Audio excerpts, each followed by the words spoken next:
কথা বলছি চোখের আঘাত নিয়ে। আসলে চোখের কিছু, কিছু আঘাত আছে যেটা বিভিন্ন লোকেশন অনুযায়ী হয়। যেমন আমি স্কুলের মধ্যে যদি দেখি, দেখা যায় বাচ্চাকে খোঁচা দিচ্ছে। কিন্তু আমি যখন একটা ইন্ডাস্ট্রিয়াল এরিয়ায় বসি, একটা ওয়ার্কশপ এরিয়ায় বসি, তখন দেখা যায় সেখানে খুব বেশি আসে যে চোখের মধ্যে ময়লা পড়ে। তারা যখন গ্রাইন্ডিং মেশিন দিয়ে কাজ করে, একটা ছোট্ট গোড়া যেয়ে চোখের মধ্যে লেগে যায়। তারা যখন ওয়েল্ডিংয়ের কাজ করে, দেখা যায় একটা লোহার গোড়া যেয়ে চোখে লেগে যায়। তারপরে যখন কেউ লোহা দিয়ে কোথাও লোহা গাড়ার কাজ করে, অনেক সময় দেখলাম যে লোহা ছিটকে এসে চোখের মধ্যে সোজা লোহা পেনিট্রেটিং ইঞ্জুরি, ফোঁটা করে ভিতরে ঢুকে গেছে।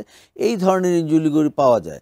এই ইঞ্জুরিগুলি হলে, যে কোনো ইঞ্জুরি, এটা কখনোই মনে করা উচিত না দেখি এটা আর কি হয়, দেখি কয়েকদিন, এইটা ভাবা ঠিক না।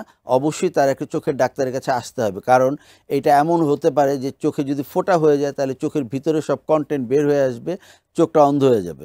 আবার যদি এমন হয় চোখে একটা ফরেন বডি লেগে আছে, সবসময় তার চোখে একটা ময়লা ময়লা ফিলিংস, এমন হতে পারে সেটা থেকে তার আলসার হয়ে যেতে পারে, চোখটা নষ্ট হয়ে যেতে পারে। অবশ্যই যে কোনো ময়লা হোক, যে কোনো আঘাত হোক, তাকে অবশ্যই একটা চোখের ডাক্তারের কাছে এসে তার প্রকৃত চিকিৎসা নেওয়া উচিত।